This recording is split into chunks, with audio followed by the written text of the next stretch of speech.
Hi guys, it's me Alfie J and welcome back to my YouTube channel. And for today's vlog, another day, another vlog, another reaction video ang ating gagawin. And ngayon, magre-react tayo kay Julian San Jose at ang kinanta niya dito ay Nobela Live on Wish 1075. And first time kong marinig ang kantahin ni Julian itong nobelang kantang ito. And napaka sakit ng kantang ito kasi ito ay basta ikwento ko mamaya. So ngayon, before tayo magpatuloy sa ating reaction video, if you are new to my YouTube channel, welcome to my YouTube channel, and please don't forget to subscribe to my YouTube channel and click the bell notification ring para laging updated sa lahat ng mga reaction or vlog na i-upload ko dito sa aking YouTube channel. So without further ado, let's get started!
Grabe!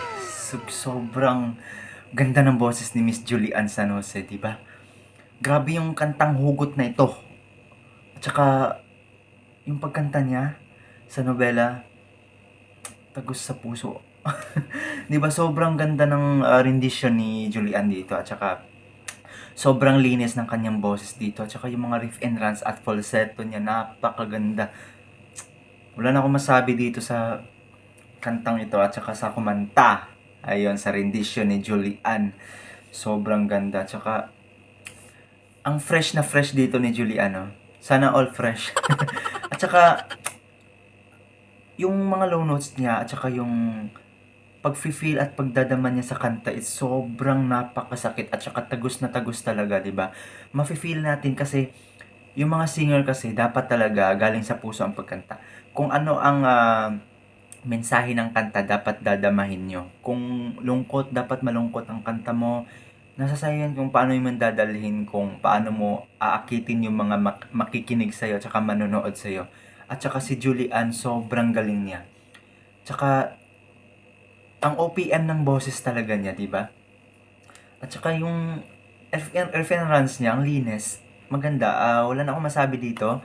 Sobrang galing ni Julian San Jose at saka sobrang suwabe ng boses niya kahit relax lang, 'di ba? Chill-chill lang pero damang-dama talaga ang kanta. So I'm very happy na na-react natin ang kantang nobela na rendition ni Miss Julian San Jose kasi first time ko ding narinig ang boses niya live sa Wish 107.5 bus and yung mag-isa lang siya kasi iba talaga yung one by one natin sila, 'di ba? So next natin reaction is punta tayo kay Thea. Ayun. So guys, once again, I'm very happy and namangha ako at saka damang-dama ko yung kantang ito. 'Di ba? Dahil kay Julian San Jose at saka nabigyan niya ng hustisya ang hugot na kantang ito. So guys, if you are new to my channel, please welcome to my YouTube channel and don't forget to subscribe to my YouTube channel and click the bell notification ring para laging updated sa lahat ng mga vlogs or reaction videos na i-upload ko dito sa aking YouTube channel. And hope nag-enjoy kayo. Again, maraming salamat po sa lahat po ng mga sumuporta sa akin at saka sa mga naniniwala sa akin. God bless everyone and hope to see you all on my next vlog or reaction video. God bless. Bye-bye.